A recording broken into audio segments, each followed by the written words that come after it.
Lá no módulo 1, no módulo 2.0, eu mostrei para você as ferramentas que eu uso, que eu passei a utilizar. Eu fiz todos os procedimentos e agora, a partir de agora eu vou fazer um upgrade de demonstração de algumas ferramentas que eu acho bacana trabalhar no dia a dia. Como eu disse antes, quando a máquina, quando o equipamento, o fluido, o refrigerante e tudo mais começa a ficar mais moderno, também exige mais do profissional. A ferramenta, ela é nossa aliada. Eu não posso entender que uma ferramenta é cara. Eu não posso entender que uma recolhedora de fluido seja cara. Por que eu falo isso? Porque eu dou treinamento de recolhimento. E eu sei que quanto menos gás eu jogo fora, mais dinheiro eu boto no bolso. As garrafas que eu tenho aqui de recolhimento, elas estão sempre cheias. Por quê? Porque todo o trabalho que eu faço aqui, monte, desmonto, todo eu estou usando a recolhedora e eu não jogo fluido fora. Consequentemente, eu também não gasto dinheiro com gás. Até mesmo porque o gás da máquina, do seu cliente, o gás é do cliente, não é seu, não é meu. Então, eu preciso ter a ciência e a responsabilidade de manusear o equipamento do meu cliente e entregar para ele o melhor resultado possível. Ferramentas de alta performance, ferramentas de qualidade, elas já teriam que fazer parte do nosso dia a dia. Existem hoje no mercado ferramentas baratas para vender, dá para a gente trabalhar, não vai ter problema nenhum, mas eu vou perder um pouco de performance. Eu vou perder um pouco de eficiência em alguns procedimentos, então eu separei aqui algumas coisas. A primeira delas, que acredito que não apareceu no Inverter Sem Medo, foi o texto 557S, ou seja, o de 4 vias. Por que o de 4 vias? Justamente pela via de 3/8, onde eu consigo conectar uma mangueira de 3/8 para ligar até a bomba de vácuo. As pessoas que não têm o manifold digital de 4 vias não tem problema, elas podem utilizar o manifold de 4 vias analógico. Custa mais em conta, custa mais barato. Mas ao mesmo tempo que eu conecto uma bomba de vácuo, eu conecto a máquina lá no sistema. Na porta de serviço eu posso conectar a garrafa do R32 e do outro lado posso conectar um vacuômetro. O que significa isso tudo? Significa que quando eu ligar a bomba de vácuo, eu vou poder abrir a linha de vácuo, eu vou poder abrir a linha que está conectando a garrafa e vou poder dar vácuo na máquina e ainda fazer a leitura do vacuômetro. Porque esse corpo aqui, esses 4 botões, eles se comunicam entre si. Então, o manifold de 4 vias, independente se é analógico ou digital, é uma boa pedida para a gente trabalhar com o R32, porque qualquer desperdício do R32 pode afetar o rendimento da máquina. Então eu estou com o texto 557S, por quê? Porque um manifold digital, ele sempre te dá uma melhor precisão, principalmente no teste de estanqueidade com nitrogênio. As pessoas hoje elas gostam muito de trabalhar com alta pressão. Eu gosto de trabalhar com 200 PSI. Se tiver um vazamento vai aparecer, igual o de 500. Tem gente que duvida, eu também duvido, porque existe uma situação que quanto mais pressão de nitrogênio você coloca, também mais suscetível a temperatura externa fica. Consequentemente, a pressão pode oscilar. Então, trabalhar com 200 PSI, eu já conversei com vários engenheiros, digamos assim, de empresas, é uma pressão muito bacana de trabalhar. 300 PSI, algumas pessoas trabalham, e me desculpem os fabricantes que pedem para trabalhar com 500 ou 600 PSI, eu particularmente acho muita pressão. Junto com o texto 557, a gente tem o vacuômetro, o 552i, que você pode espelhar ele no seu smartphone, todo ele por Bluetooth. O bom disso é que não tem cabo e não tem visor. O visor pode quebrar na mala de ferramenta. E uma ferramenta que nós vamos utilizar aqui nas videoaulas é o texto 549i. O 549 é um gauge, um medidor de pressão positiva. O vacuômetro mede pressão abaixo da pressão atmosférica, vácuo. E o 549 eu posso fazer teste de estanqueidade, eu posso fazer a leitura de trabalho da máquina com o R32. E o legal do texto como um todo é que eu gero relatório. Então aquilo que eu venho falando sempre, a máquina fica moderna, a ferramenta fica moderna, o cliente fica exigente e a gente tem que começar a fazer o quê? A gente tem que gerar relatório do que a gente faz. Porque senão vai ficar sempre o diz que me diz. Uma máquina vazou lá, aí você fala para o cliente, não, eu fiz o teste de nitrogênio, teste de tanqueidade. Mostra.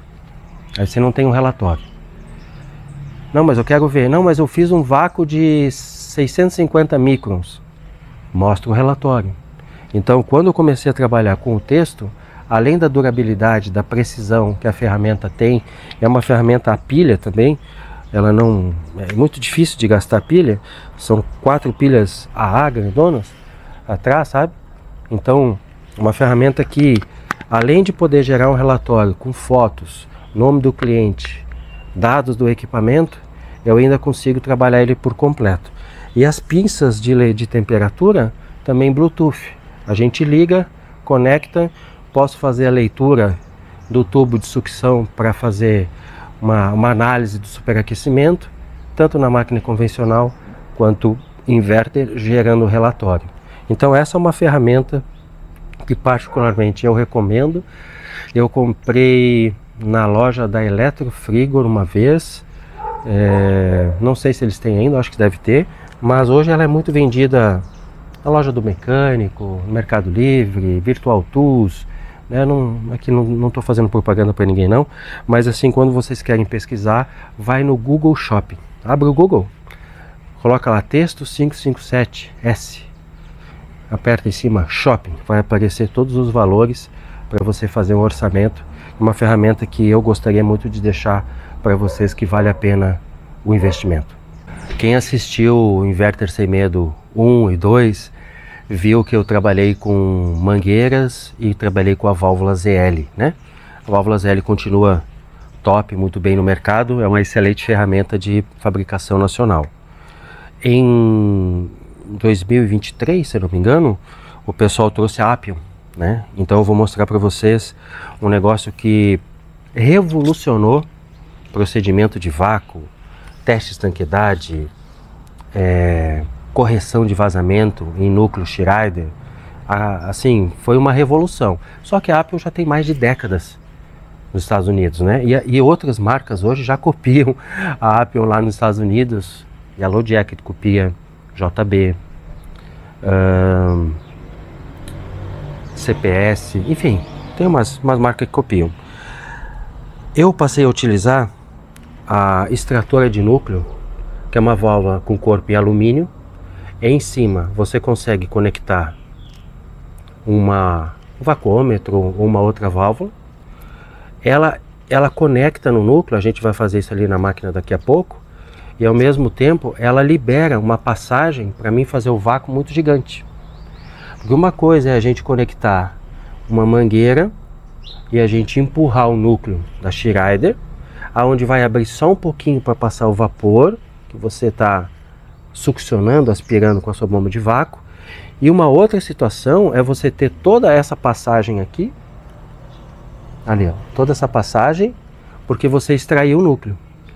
Então, quando a bomba de vácuo faz o trabalho dela, que é baixar a pressão e consequentemente baixa a temperatura, que causa uma evaporação da umidade, se você tem uma passagem maior, esse processo se torna muito mais rápido, mais eficiente, e se o seu óleo da bomba estiver top, você consegue uma profundidade. Por isso que o pessoal despenca aí nos microns da vida, né? A gente vai fazer isso daqui a pouco.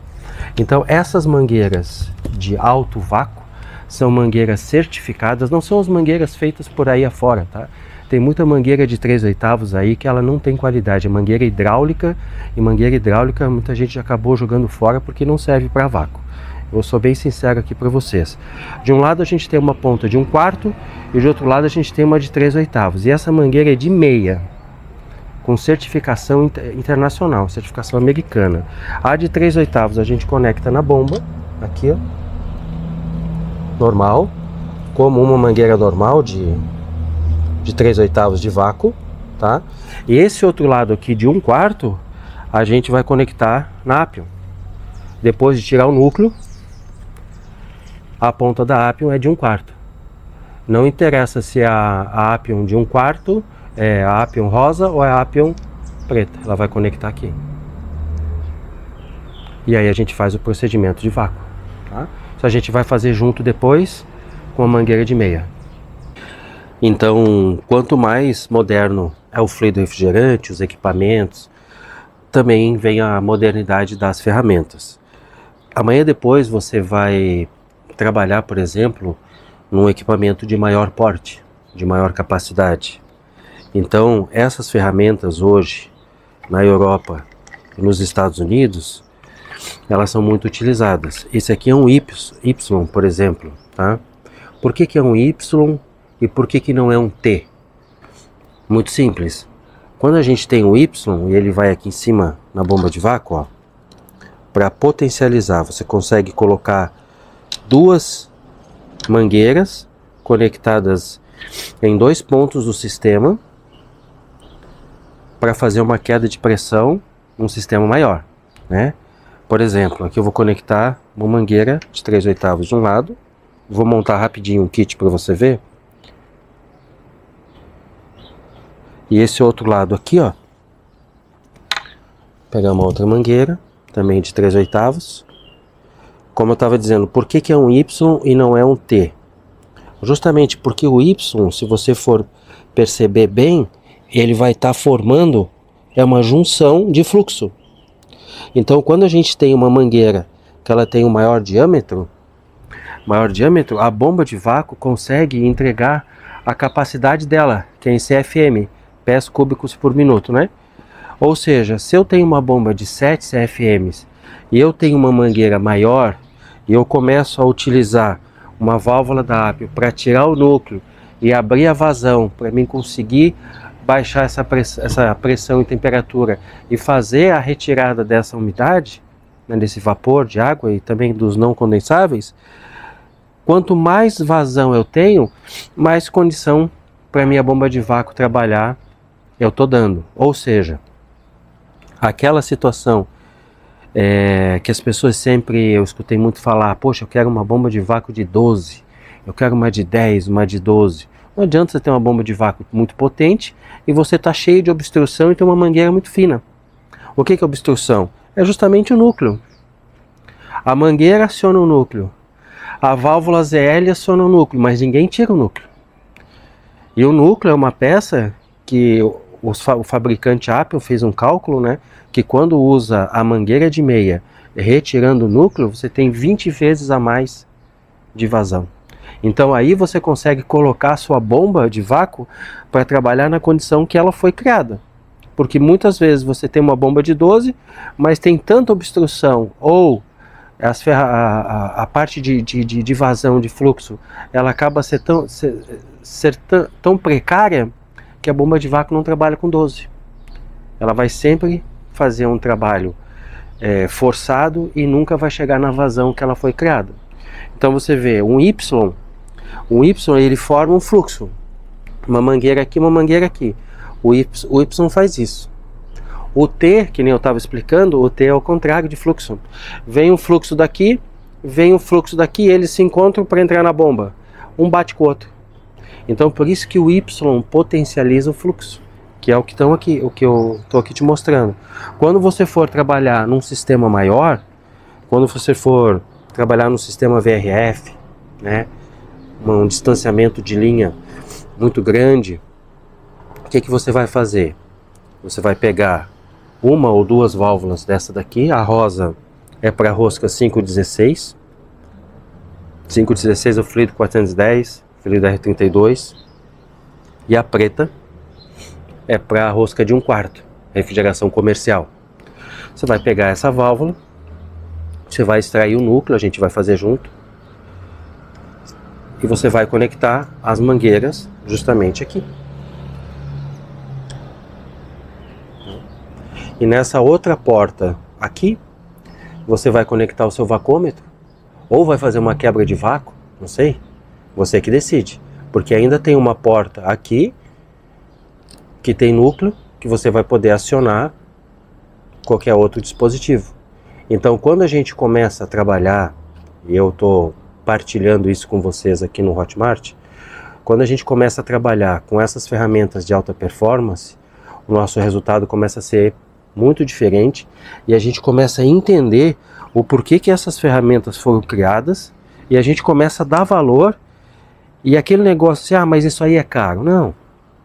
Quando eu comecei a trabalhar, eu comecei a trabalhar com essas mangueiras aqui, ó, de 3/8. Essa daqui é uma Master Cool Galaxy, muito boa. Ela também cabe aqui na porta de 3/8, só que ela não tem o diâmetro de meia. Ela não cria o fluxo aqui dentro, potencializa o fluxo para ter maior deslocamento. Essa daqui de meia já faz isso. Por quê? Porque quanto maior esse diâmetro aqui, mais condição a gente dá para a bomba de vácuo exercer a sua função. Em paralelo, existem os acionadores. O acionador de 1/4 e o acionador de 5/16. Ele tira núcleo? Não. Ele só aciona. Você rosqueia aqui atrás, ele vai lá e empurra a Schrader. E aqui você pode conectar um gauge, você pode conectar um vacuômetro, você pode conectar um 549, você pode conectar uma mangueira, o que você quiser. Então essas peças, elas são vendidas no mercado nacional. Tem os e-commerce, tem as lojas físicas que trabalham com a venda da Appion, mas é uma linha de ferramenta que para refrigeração assim, eu particularmente que assisto muito conteúdo de fora do país, eu particularmente não vi nada até hoje que viesse a se igualar a essa linha de produto. Então por isso que eu estou colocando isso aqui no Hotmart para vocês. Já tenho alunos e amigos que trabalham com Appion, e o dia que você puder trabalhar com essas mangueiras de meia e com essas válvulas, eu tenho certeza que você não vai se arrepender. As bombas de vácuo, né? As pessoas hoje têm vontade de ter uma JB, uma Master Cool. Realmente são bombas de vácuo diferenciadas. Por exemplo, eu tenho a Migrari de 7 CFMs, eu tenho a 12 VAC. O inverter sem medo foi gravado com a Migrari. Eu tenho a Surya, que é a minha primeira bomba de vácuo. Agora eu tenho essa Master Cool, né? Mas o que eu quero falar para você?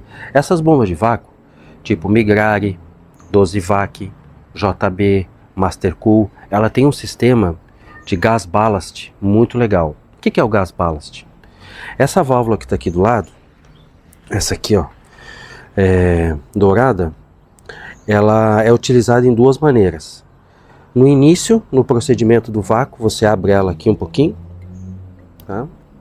Todo aquele alto vapor, toda aquela alta umidade que está começando a fazer vácuo, a bomba de vácuo ela pega e expulsa para fora, joga para fora, né, essa alta umidade, esse alto vapor, tanto do que condensa e o que não condensa, para não prejudicar o óleo. O gas ballast ele é o ajudante do óleo, digamos assim, tá? Num palavreado bem simples.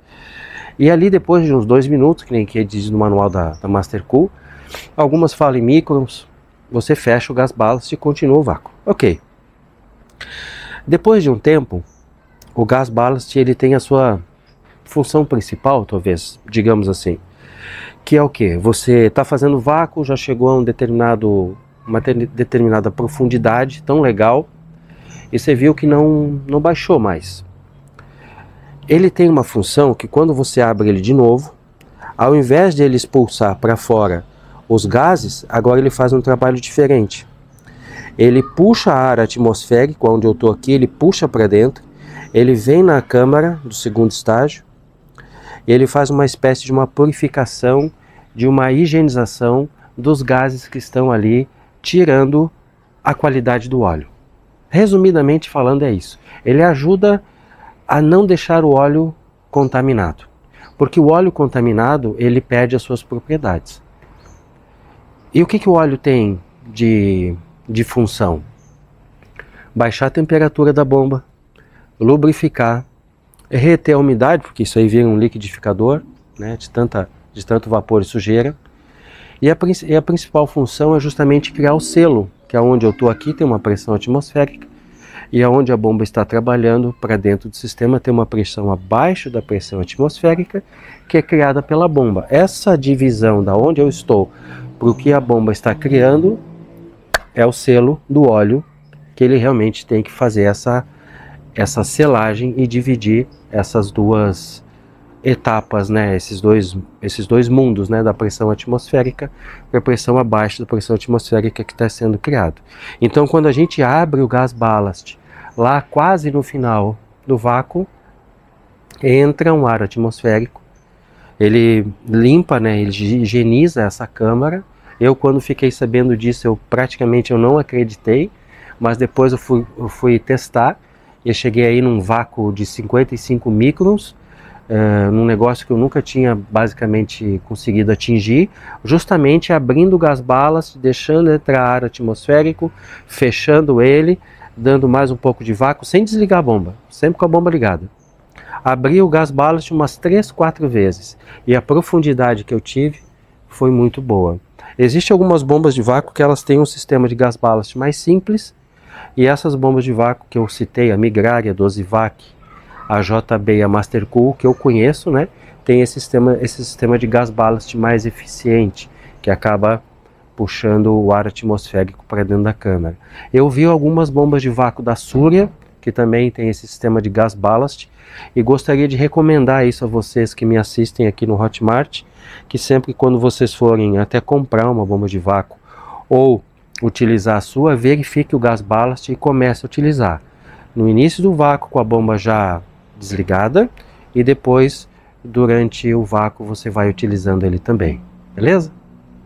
Novamente repito, quanto mais exigente, quanto mais moderno fica o equipamento, mais mão de obra qualificada e, é claro, ferramenta você vai precisar. Isso não foge da regra, né? As ferramentas, elas estão aí.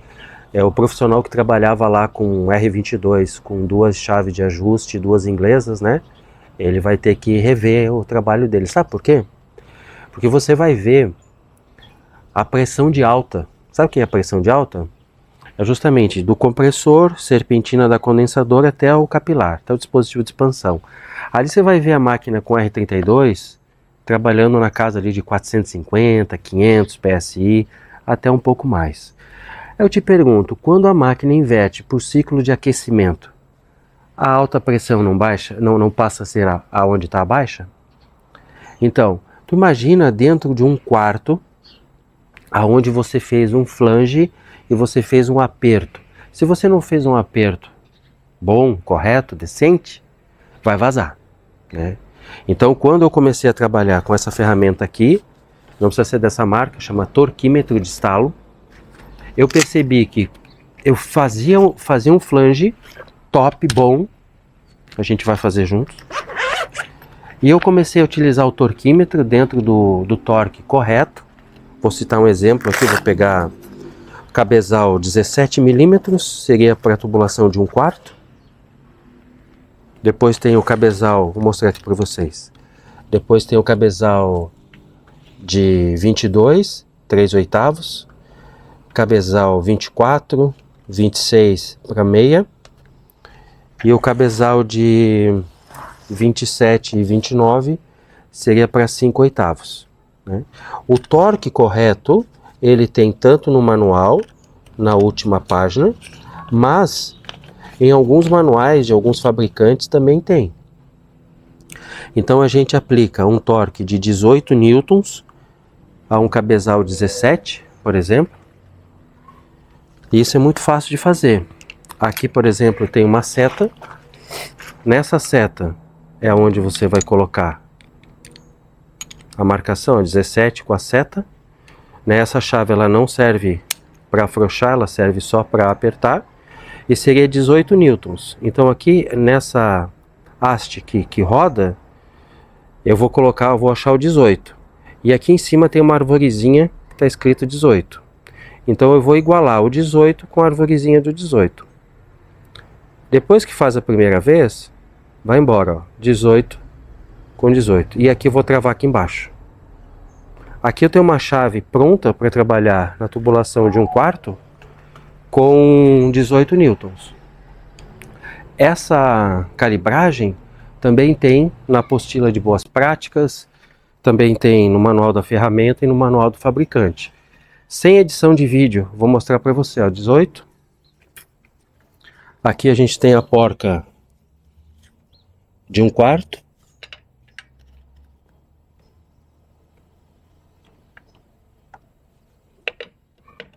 Ó, eu vou dar um aperto. Não vai mais, ó. Ele vai só até aqui.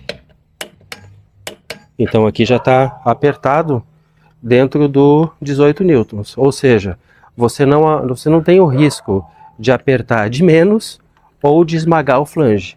Então trabalhar com torquímetro, trabalhar com bom flangeador, trabalhar com torquímetro é trabalhar sem a probabilidade de vazamento.